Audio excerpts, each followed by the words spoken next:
ನಾನ್ ಸತ್ರೆ ನನ್ಗೆ ಊತ ಹಾಕಕ್ಕೆ ನನ್ ಜಾಗ ಇದೆ. ಅವ್ರು ಹಿಂಗ್ ಒಂದ್ 10 ಜನ ರೌಂಡ್ ಅಪ್ ಮಾಡಿದ್ರೆ ಅದ್ರ ಮಧ್ಯದಲ್ಲಿ ಯಾರೋ ಹೋಗ್ಬೇಕು. ಒಂದ್ ಹುಡುಗಿ, ಸರ್ ನಮ್ ಸ್ಕೂಲ್ಗೆ ಒಂದ್ ಬಾತ್ರೂಮ್ ಕಟ್ಸ್ಕೊಡಿ. ನಾನು ಆಯ್ತಮ್ಮ ಕಟ್ಸ್ಕೊಡ್ತೀನಿ. ನೀವು MLA ಮಿನಿಸ್ಟರ್ಗಳ ತರ ಆಶ್ವಾಸನೆ ಕೊಟ್ಬಿಟ್ಟು ಇವತ್ತು ಹೇಳ್ಬಿಟ್ಟು ಹೋಗ್ತೀರಾ ಅಲ್ವಾ ಅಂತ. ದೊಡ್ಡ ದೊಡ್ಡ ಮನುಷ್ಯರು ಅಂತೀವಿ ಅವ್ರು ಗೌರ್ಮೆಂಟ್ ಸ್ಕೂಲ್ ಬೆಳಿಬೇಕು ಚೆನ್ನಾಗಿ ನೋಡ್ತೀವಿ ಅಂತಾರೆ, ಬಟ್ ಅವ್ರ ಮಕ್ಕಳನ್ನೆಲ್ಲ ಗೌರ್ಮೆಂಟ್ ಸ್ಕೂಲ್ಗೆ ಸೇರ್ಸಲ್ವಲ್ಲ ಸರ್? ಬಡವ್ರ ಮಕ್ಕಳು ಅಂದ್ಮೇಲೆ ಮರ್ಯಾದಿಂದ ಗೌರ್ಮೆಂಟ್ ಸ್ಕೂಲಲ್ಲಿ ಓದಕ್ಕಾಗಲ್ಲ. ಅವ್ರನ್ನ ಯಾರಲ್ಲಿ ಕಟ್ಟಿ ಪ್ರೈವೇಟ್ ಸ್ಕೂಲ್ಗೆ ಓದು ಅಂತ ಹೇಳಿದ್ದಾರೆ. ಏನು ಹುಟ್ಟಿರ್ತೀವೋ ಆ ಭೂಮಿನೇ ಅವರು ಸ್ವಾರ್ಥಕ್ಕೆ ಬಳಸ್ಕೊತಿರ್ತಾರಲ್ಲ, ಅಂತವ್ರನ್ನೆಲ್ಲ ಮನೇಲಿ ಕೂರ್ಸೋಂತ ದಿನಗಳು ಜಾಸ್ತಿ ದೂರ ಇಲ್ಲ. ನನಗೂ ಒಂದು ವಿಷನ್ ಇದೆ, ಟಿ ನರಸೀಪುರನ ನಾನು ಬೇರೆ ತರ ನೋಡ್ಬೇಕು ಅನ್ನೋ ಒಂದು ವಿಷನ್ ಇದೆ. ನಮಸ್ತೆ ಎಲ್ರಿಗೂ, ನಮ್ಮ ಅರ್ಜುನ್ ರಮೇಶ್ ಸರ್ ಅವರ ಮತ್ತೊಂದು ಬ್ಲಾಗ್ಗೆ ಎಲ್ಲರಿಗೂ ಸ್ವಾಗತ ಸುಸ್ವಾಗತ. ಸೊ ನಮ್ಮ ಅರ್ಜುನ್ ರಮೇಶ್ ಸರ್ ಹುಟ್ಟಿ ಬೆಳೆದಂತ ಊರು ಟಿ ನರಸೀಪುರಕ್ಕೆ ಬಂದಿದ್ದೀನಿ. ಸೊ ನನ್ನ ಹಿಂದೆ ನೋಡ್ತಿದ್ದೀರಲ್ಲ, ಇದೇ ಅವರು ಹುಟ್ಟಿ ಬೆಳೆದಂತ ಮನೆ.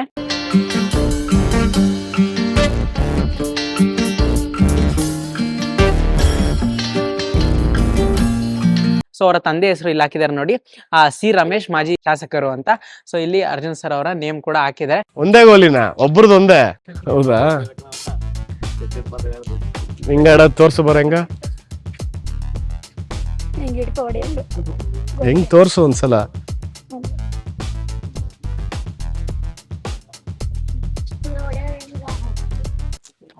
ಏನ್ ಗುರಿ ಹೊಡೆದ ನೋಡಿದ್ರ? ಶಾರ್ಟ್ ಮೀಟರ್ ಬೇಕು, ಮೀಟರ್. ಏಯ್ ನೀವು ಗುಲಿ ಹೇಳ್ತೀನ ಬೈಲೆ. ಸ್ಕೂಲ್ಗೆ ಹೋಗಿದ್ದ ನೀನು? Half day. ಸ್ಯಾಟರ್ಡೆ ಅಲ್ವಾ ಸರ್? ನೀವು ಹುಟ್ಟು ಬೆಳೆದಂತ ಊರಲ್ವಾ? ನಿಮ್ ಮನೆ ಬೆಳೆದಿದ್ದೆಲ್ಲ ಮೂಲ ಊರು. ನಿಮ್ ಮನೆ ಒಳಗಡೆನು ಅಲ್ಲಿ ಎಂಟ್ರೆನ್ಸ್ ಅಲ್ಲಿ ನೀವು ಫೋಟೋ ಹಾಕೊಂಡಿದ್ದಾರೆ, ನೀವು ಶಿವನ್ ಪಾತ್ರದಲ್ಲಿ ಮಾಡಿರೋದು. ಇಲ್ಲಿ ಬಂದು ಅವಾಗ ಟೈಮ್ ಸ್ಪೆಂಡ್ ಮಾಡ್ತಾ ಇರ್ತೀರಾ? 100%. ನನ್ ಮಕ್ಳಿಗೆ ರಜಾ ಇದ್ದಾಗ್ಲೂ ಇಲ್ಲಿ ಕರ್ಕೊಂಡ್ ಬಂದ್ಬಿಡ್ತೀನಿ. ಕರ್ಕೊಂಡ್ಬಂದು I always spend my golden time here. ಯಾಕಂದ್ರೆ ಇವೆಲ್ಲ ನೆನಪುಗಳು ನೋಡಿ. ಎಷ್ಟೋ ಜನಕ್ಕೆ ಇವತ್ತು ಅವ್ರ ಸ್ವಂತ ಊರುಗಳಲ್ಲಿ ಖಾಲಿ ಮಾಡ್ಬಿಟ್ಟಿರ್ತಾರ್ರಿ. ಈ ಬೆಂಗಳೂರು ಸಿಟಿ ವ್ಯಾಮೋಹ ಎಷ್ಟೋ ಜನ ಮರ್ತ್ ಬಿಟ್ಟಿರ್ತಾರೆ ನೋಡಿ. ಇದು ಬಹಳ ಹಿಂದೆನೆ ನಾನು ಕೊಟ್ಟಿಗೆ ಕಾನ್ಸೆಪ್ಟ್ ಮಾಡ್ದವನು. ಇದನ್ನ ಈಗ ಸದ್ಯಕ್ಕೆ ಬಾಡಿಗೆ ಕೊಟ್ಟಿದ್ದೀನಿ. ಬಟ್ ಹಸು ಸಾಕ್ಬೇಕು ಅನ್ನೋದು ನನಗೆ ಈಗಿಂದಲ್ಲ, ಬಹಳ ಹಿಂದೆನೆ ಇದ್ದಿದ್ದು. ಕೋವಿಡ್ ಟೈಮಲ್ಲಿ ಏನು ಕೆಲಸ ಇರ್ಲಿಲ್ವಲ್ಲ, ಆ ಟೈಮಲ್ಲಿ ಊರಿಗೆ ಬಂದು ನಾನು ಕ್ಲೀನ್ ಮಾಡಿಸಿ ನಾನೇ ಎಷ್ಟೋ ನೂರಾರು ಗಿಡಗಳನ್ನ ನಾನೇ ಹಳ್ಳ ತೋಡಿ ಪಾತಿ ಕಟ್ಟಿ ನೆಟ್ಟಿದೀವಿ. ಇಲ್ಲ ಹೌದು, ಅಷ್ಟೇ ಅಲ್ಲ, ಒಂದು ಬ್ಯಾಂಬೂದು ಹಟ್ ಕೂಡ ಮಾಡಿಸಿದ್ದೆ. ಅದ್ ತೆಗಿಸ್ಬಿಟ್ಟೆ, ಈಗ ರಿಮೂವ್ ಮಾಡಿಸ್ಬಿಟ್ಟೆ. ಸೊ ನನಗೆ ಕೋವಿಡ್ ಟೈಮಲ್ಲಿ ವೆರಿ ಕ್ಲಿಯರ್ ಆಗೋಗಿತ್ತು, ಏನಿಲ್ಲ ಅಂದ್ರೆ ನಮ್ ಫ್ಯೂಚರ್ ಇದೇನೆ.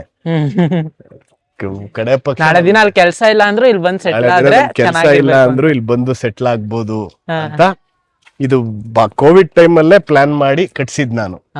ಸೊ ಆತರ ಲೈಫ್ ಅಲ್ಲಿ ಯಾವಾಗ್ಲೂ ಅಷ್ಟೇ, ನಿಮ್ ನೇಟಿವ್ ಅಲ್ಲಿ ನಿಮ್ಗೆ ಗ್ರಿಪ್ ಇರಬೇಕು. Native is very important. ಎಷ್ಟೋ ಜನ ನಾನು ಹೇಳದ್ನಲ್ಲ, ಇವತ್ತು ಸಿಟಿ ವ್ಯಾಮೋಹಗಳಿಗೆ ಅವ್ರ ಸ್ವಂತ ಊರುಗಳನ್ನ ಮರ್ತು ಬಿಟ್ಟಿದ್ದಾರೆ.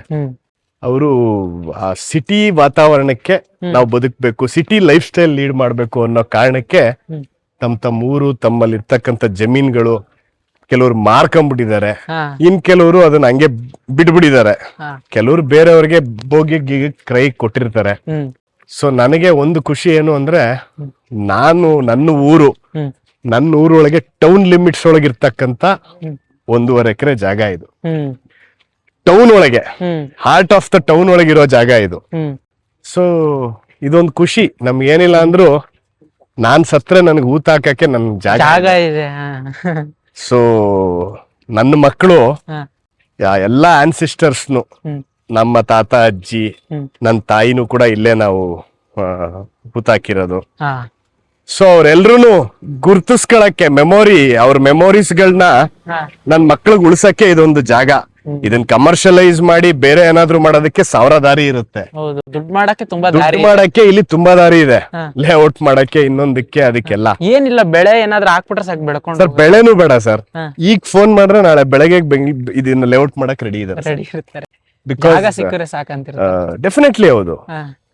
ಅಲಿನೇಷನ್ ಮಾಡ್ಸಿರೋ ಜಾಗ ಡಿಸಿಎಲಿನೇಷನ್ ಆಗಿದೆ. ಸೊ ನಾಳೆ ಬೆಳಗ್ಗೆ ರೆಡಿ ಇದ್ದಾರೆ. ಬಟ್ ಆದ್ರೆ ಇವೆಲ್ಲ ನಿಮಗೆ ಜೀವನದಲ್ಲಿ ಒಂದು ಅಸೆಟ್. ತಂದೆ ತಾಯಿಗಳು ಮಾಡಿರೋ ಆಸ್ತಿ ಬರೀ ಮಾರಾಟದ ವಸ್ತುಕ್ಕಾಗಿರ್ಬಾರ್ದು, ಅದು ಶಾಶ್ವತವಾಗಿ ಒಂದು ಮೆಮೊರಿ ಉಳಿಸುವಂತದ್ದಾಗಿರ್ಬೇಕು. ಇದೇನಾ ಸರ್ ಸಮಾಧಿ? ನೋಡಿ, ನಾನು ಈ ಬ್ಯಾಂಬೂ ಹಟ್ ಏನ್ ಇಲ್ಲಿ ಕಟ್ಟಿದ್ನೋ ಹಾ. ಅದನ್ನ ತೆಗ್ಸಿ ಈ ಜಾಗದಲ್ಲಿ, ಯಾಕಂದ್ರೆ ಹೊಂಗೆ ಮರ ಅಂತಾರ ನೋಡಿ, ಹೊಂಗೆ ಮರದ ನೆರಳಲ್ಲಿ ತಂಪಾಗಿರ್ಲಿ ಅಂತ ಇದು ನನ್ನ ತಾತ, ಅಜ್ಜಿ ಮತ್ತು ನನ್ನ ತಾಯಿ.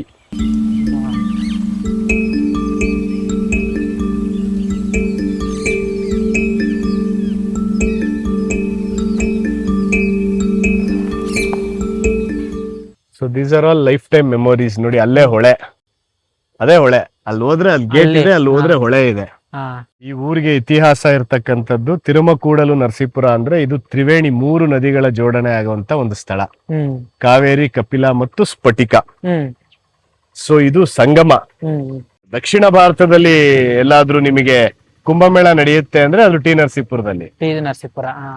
ಸೊ ಇಂಥ ಜಾಗದಲ್ಲಿ ಆ ತ್ರಿವೇಣಿ ಸಂಗಮದ 200 ಮೀಟರ್ ವ್ಯಾಪ್ತಿ ಒಳಗೆ ನಂದಿಂತದೊಂದು ನನಗೆ ಜೀವನದಲ್ಲಿ ನನ್ನ ತಾತ, ಅಜ್ಜಿ ಮತ್ತು ನನ್ನ ತಂದೆ ತಾಯಿಗಳು ನಮಗ್ ಕೊಟ್ಟಿರ್ತಕ್ಕಂತ ಸೌಭಾಗ್ಯ. ಮುಂಚೆ ಎಲ್ಲ ಹೊಳೆ ಇಲ್ಲಿವರೆಗೂ ಬರೋದು, ಇಲ್ಲೆಲ್ಲ ಇದಿತ್ತು, ಇಲ್ಲಿ ಚಾನಲ್ ಇತ್ತು, ನಾಲೆ ಅಲ್ಲ ಕಾವಲಿ, ನೀರೇ ಬರೋದು ಇಲ್ಲಿವರೆಗೂ, ಹೊಳೆ ನೀರು.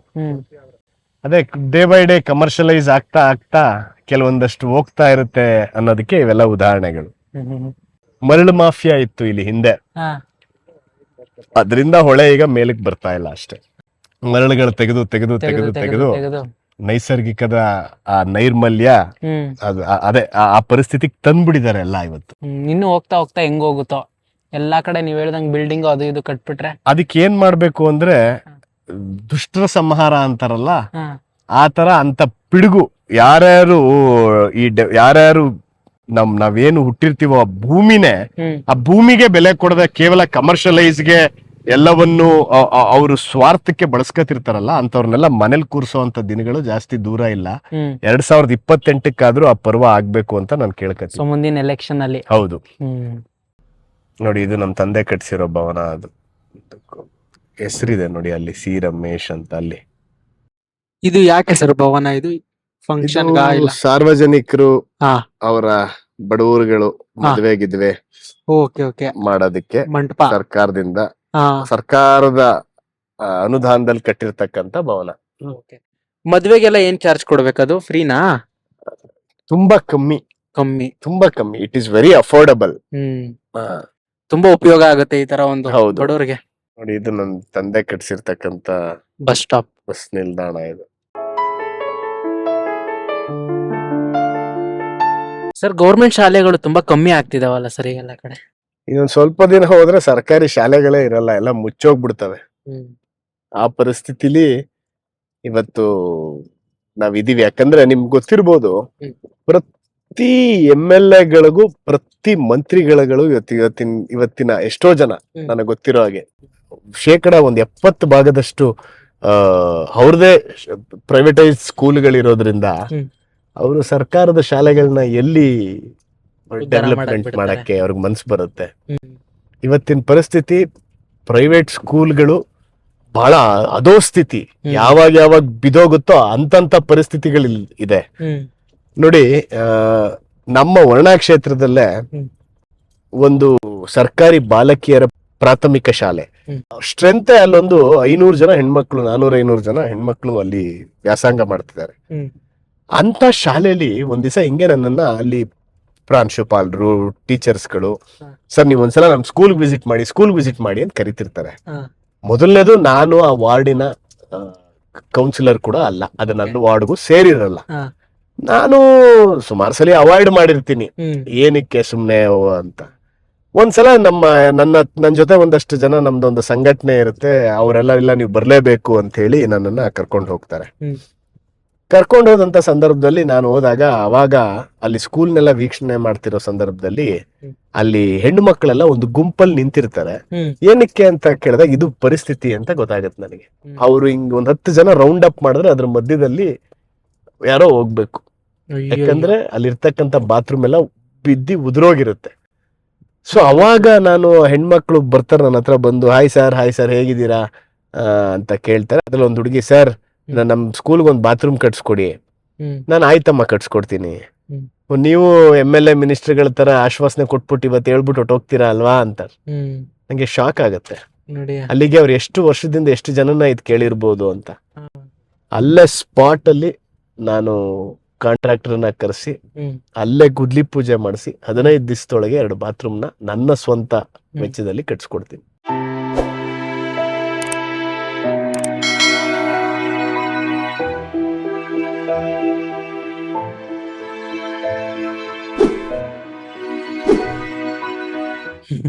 ಸೊ ರಾಜಕೀಯ ಅಲ್ಲೂ ದುರುದ್ದೇಶಗಳು ಎಲ್ಲೆಲ್ಲಿ ಹೆಂಗ್ ಪ್ರಾರಂಭ ಆಗುತ್ತೆ ಅನ್ನಕ್ಕೆ ನಿಮ್ಗೊಂದು ಉದಾಹರಣೆ ಹೇಳ್ತೀನಿ. ನಾನು ಕಟ್ಸಿದ ತಕ್ಷಣ ಸರ್ಕಾರದಿಂದ ಅದಕ್ಕೆ ಬಾತ್ರೂಮ್ಗೆ ಅನುದಾನ ಬಿಡುಗಡೆ ಮಾಡ್ತಾರೆ. ಕಟ್ಸಾದ್ಮೇಲೆ ಅಂದ್ರೆ ಅವನ್ ಯಾರು ಕಟ್ಸಕ್ಕೆ ಕಟ್ಸಿ ಪೇಪರ್ ಅಲ್ಲೆಲ್ಲ ಬಂದ್ಬಿಡುತ್ತಲ್ಲ, ಬಿಗ್ ಬಾಸ್ ಅಲ್ಲೂ ಅದನ್ನ ತೋರಿಸ್ಬಿಡ್ತಾರೆ. ಸೊ ಅದನ್ನ ಇಮ್ಮಿಡಿಯೇಟ್ ಆಗಿ ಸರ್ಕಾರದ ವತಿಯಿಂದ ಅನುದಾನ ಬಿಡುಗಡೆ ಮಾಡ್ತಾರೆ. ನನ್ಗೆಲ್ಲೋ ಒಂದ್ ಕಡೆ ನನ್ಗೇನ್ ಖುಷಿ ಆಗತ್ತೆ ಅಂದ್ರೆ ಅಟ್ಲೀಸ್ಟ್ ನನ್ ರೂಪದಲ್ಲಾದ್ರೂ ಅವ್ರಿಗೆ ಬಾತ್ರೂಮ್ ಆಯ್ತಲ್ಲ, ಏನೋ ಒಂದ್ ಒಳ್ಳೇದ್ ಮಾಡೋದಲ್ಲ ಅನ್ಕೊಂಡ್ ಸುಮ್ನೆ ಆಗ್ತೀನಿ. ನಾನು ಹೇಳೋದು ಇದೇ ಕೆಲ್ಸನ ಅವ್ರಿಗೆ ಮುಂಚೆ 50-100 ಸಲ ಮನವಿಗಳು ಕೊಟ್ಟಿದಾರಲ್ಲ, ಅವಾಗ ಯಾಕೆ ಮಾಡ್ಲಿಲ್ಲ? ಬರೀ ರಾಜಕೀಯ ದುರುದ್ದೇಶಗಳನ್ನ. ಸೊ ಇವತ್ತಿನ ಗವರ್ಮೆಂಟ್ ಸ್ಕೂಲ್ಗಳ ಪರಿಸ್ಥಿತಿಗೆ ನಾನು ನಿಮ್ಗೊಂದು ಎಕ್ಸಾಂಪಲ್ ಕೊಟ್ಟೆ ಅಷ್ಟೇ. ಈ ತರ ನಾನು ಅದು ವರುಣಾ ಕ್ಷೇತ್ರ ಅಂದಿನ ಮುಖ್ಯಮಂತ್ರಿಗಳು ಅವ್ರ ಕಾನ್ಸ್ಟಿಟ್ಯೂಯೆನ್ಸಿಲೇ ಈ ಪರಿಸ್ಥಿತಿ ಇರ್ಬೇಕಾದ್ರೆ ಇನ್ ಬೇರೆ ಇನ್ನ ಎಲ್ಲೋ ನಿಮಗೆ ಗಡಿ ಭಾಗದಲ್ಲಿ ಇರ್ತಕ್ಕಂಥ ಸ್ಕೂಲ್ಗಳು ಅಲ್ಲೆಲ್ಲ ಪರಿಸ್ಥಿತಿ ಹೆಂಗಿರ್ಬೋದು? ವಿಪರೀತ ಗ್ರಾಮೀಣ ಪ್ರದೇಶಗಳಲ್ಲಿ ನಿಮಗೆ ಪರಿಸ್ಥಿತಿ ಹೆಂಗಿರ್ಬೋದು? ಸೊ ದಿಸ್ ಇಸ್ ದ ವಸ್ತುಸ್ಥಿತಿ ಆಫ್ ಸರ್ಕಾರಿ ಸ್ಕೂಲ್ಗಳು. ಮತ್ ದೊಡ್ಡ ಮನುಷ್ಯರು ಅಂತೀವಿ ಅವ್ರು ಗೌರ್ಮೆಂಟ್ ಸ್ಕೂಲ್ ಬೆಳಿಬೇಕು ಚೆನ್ನಾಗಿ ನೋಡ್ತೀವಿ ಅಂತಾರೆ, ಬಟ್ ಅವ್ರ ಮಕ್ಕಳನ್ನೆಲ್ಲ ಗೌರ್ಮೆಂಟ್ ಸ್ಕೂಲ್ಗೆ ಸೇರ್ಸಲ್ವಲ್ಲ ಸರ್? ಸರ್ ಈಗ ಈ ಹಿಂದೆ ಇನ್ನೊಬ್ರಿದ್ರು, ಅವ್ರ ಹೆಸರು ಬೇಡ, ಒಬ್ರು MP ಆಗಿದ್ರು ನಮ್ ಜಿಲ್ಲೆಗೆ, ಚಾಮರಾಜನಗರ ಜಿಲ್ಲೆಗೆ. ಅವ್ರನ್ನ ನಾನು ಒಂದ್ಸಲ ಹೋಗಿ, ಸರ್ ನಮ್ ನರಸೀಪುರದಲ್ಲಿ ಒಂದಷ್ಟು ಪ್ರೈವೇಟ್ ಸ್ಕೂಲ್ಗಳ ಡೊನೇಷನ್ ಹಾವಳಿ ಜಾಸ್ತಿ ಆಗಿದೆ, ಹೆಂಗೋ ಮಿಡಲ್ ಕ್ಲಾಸ್ ಮಕ್ಕಳು, ಲೋವರ್ ಮಿಡಲ್ ಕ್ಲಾಸ್ ಮಕ್ಕಳು ಕೂಲಿ ನಾಲಿ ಮಾಡಿ ಅವ್ರ ಮಕ್ಕಳುಗಳನ್ನ ಪ್ರೈವೇಟ್ ಸ್ಕೂಲ್ಗೆ ಸೇರಿಸ್ತಾರೆ ಕಷ್ಟಪಟ್ಟು, ಬಟ್ ಇವರು ಡೊನೇಷನ್ಗಳು ಈ ತರ ಪಿಡುಗಾಗ್ಬಿಟ್ರೆ ಅವ್ರು ಎಲ್ಲಿಂದ ಪಾಪ ಅವ್ರ ಮಕ್ಕಳನ್ನ ಓದಿಸ್ತಾರೆ? ದಯಮಾಡಿ ನೀವ್ ಇದ್ರ ಬಗ್ಗೆ ಒಂಚೂರು ಹೇಳ್ಬೇಕು ಅಂತ ನಾನು ಅವ್ರನ್ನ ಕೇಳ್ತೀನಿ. BOಗೆ ಕರೆದು ಆ BO ಅವ್ರ ಮುಖಾಂತರ ಅವ್ರಿಗೆಲ್ಲ ಒಂದು ಎಚ್ಚರಿಕೆ ಕೊಡಿಸಿ ಸ್ಕೂಲ್ ಎಜುಕೇಶನ್ ಇನ್ಸ್ಟಿಟ್ಯೂಷನ್ ಓನರ್ಸ್ ಗಳಿಗೆ ಅಂತ. ಅವ್ರು ಏನ್ ಹೇಳ್ಬೋದು ಅದಕ್ಕೆ ಉತ್ತರ? ಬಡವ್ರ ಮಕ್ಕಳು ಅಂದ್ಮೇಲೆ ಮರ್ಯಾದಿಂದ ಗೌರ್ಮೆಂಟ್ ಸ್ಕೂಲಲ್ಲಿ ಓದಕ್ಕಾಗಲ್ವಾ? ಅವ್ರನ್ನ ಯಾರು ಅಲ್ಲಿ ದುಡ್ಡು ಕಟ್ಟಿ ಪ್ರೈವೇಟ್ ಸ್ಕೂಲ್ಗೆ ಓದು ಅಂತ ಹೇಳಿದ್ದಾರೆ ಅಂತ ಹೇಳ್ತಾರೆ. ಅವಾಗ ನಾನು ಯೋಚನೆ ಮಾಡ್ತೀನಿ, ನನ್ನ ಮನ್ಸೊಳಗೆ ಮಾತದು ಮೈಂಡ್ ವಾಯ್ಸ್ ಅಂತಾರಲ್ಲ, ಹಂಗೆ ದುಡ್ಡಿರೋರ್ಗ್ ಮಾತ್ರ ಅಲ್ಲ ಸರ್.